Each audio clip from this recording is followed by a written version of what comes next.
Bonjour, je m'appelle Senam Béton.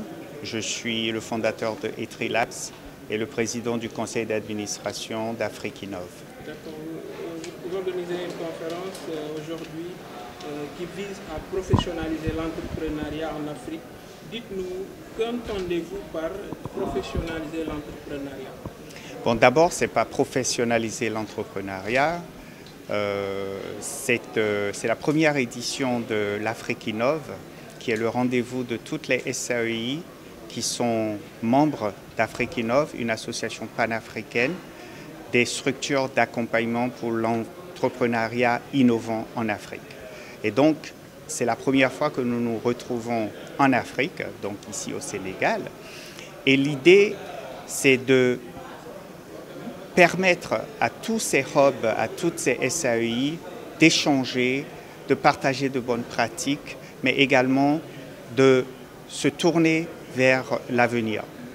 J'aimerais dire, en matière de professionnalisation, que Afrique-Innov est une association africaine dont l'objectif est bien entendu de professionnaliser les structures d'accompagnement, mais également de créer des contenus, de faire des formations et de faire un référentiel de labellisation pour que ces structures d'accompagnement soient crédibles avec les entrepreneurs, mais aussi avec les partenaires au développement et les gouvernements.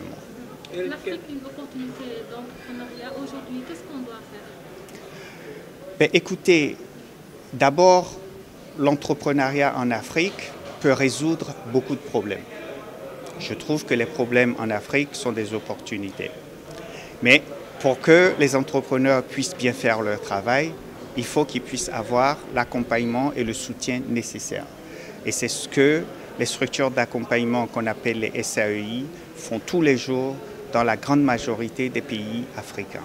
Au niveau de Afrique-Innov, quels outils avez-vous mis en place pour tirer les entreprises vers ce nouveau palier qu'est l'innovation? D'abord, comme j'ai dit, nous avons des formations. On a des formations pour les dirigeants, on a les formations pour les différents cadres, mais on a aussi des outils digitaux.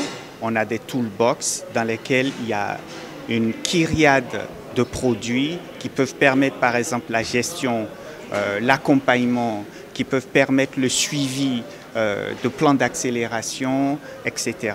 Donc aujourd'hui, comme vous savez, il y a beaucoup d'entrepreneurs en Afrique, il y a beaucoup de structures d'accompagnement, mais ces structures, il n'y a pas d'école pour aller former les structures d'accompagnement. Et donc, pour caricaturer, je peux dire que Afrique-Innov met justement à disposition de ces structures d'accompagnement ce qu'ils auraient pu apprendre dans une université qui n'existe pas. Pour atteindre cet objectif-là, quel doit être le rôle des hubs d'innovation?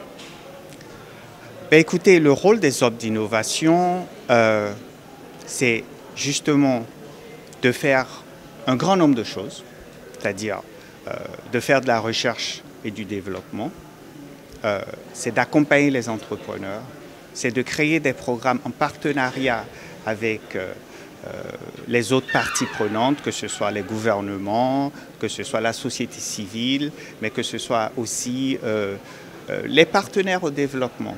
Et donc l'idée pour les hubs, c'est vraiment avec une population africaine qui est à plus de 70% jeune.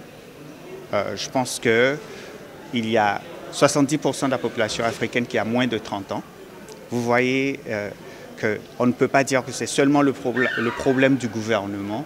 Il faut des gens comme les hubs d'innovation et les SAEI pour justement donner des opportunités à ces jeunes-là.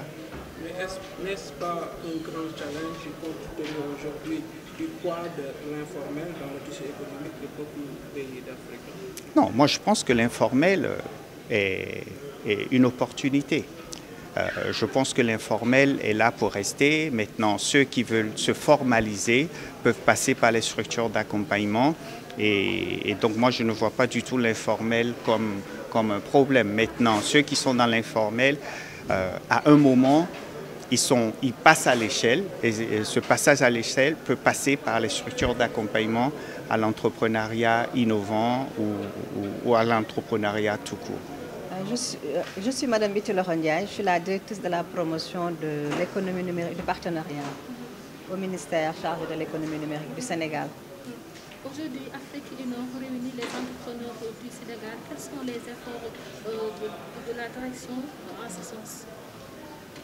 Comme vous le savez, au Sénégal, nous avons une stratégie de développement de l'économie numérique avec plusieurs axes stratégiques, dont l'un prioritaire, c'est la promotion d'une industrie du numérique innovante et créatrice de valeur.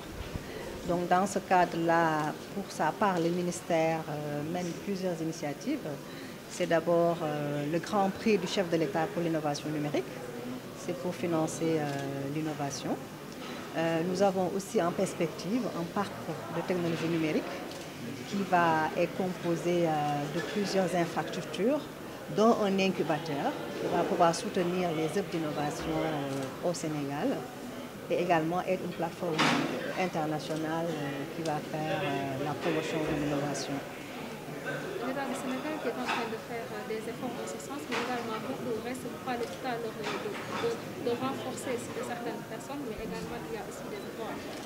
Oui, effectivement, au niveau du Sénégal, on a déjà fait des bons en avant avec l'adoption de la loi Start-up et son décret d'application aussi a été pris.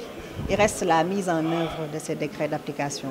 Et dans cette mise en œuvre-là, donc, il y a en perspective la labellisation de ces startups, leur formalisation, mais aussi faire en sorte que les hubs d'innovation soient agréés et soutenus dans leurs activités. Donc c'est un travail en perspective et je pense que les efforts sont en train d'être fournis au niveau du gouvernement pour l'application de ce décret d'application.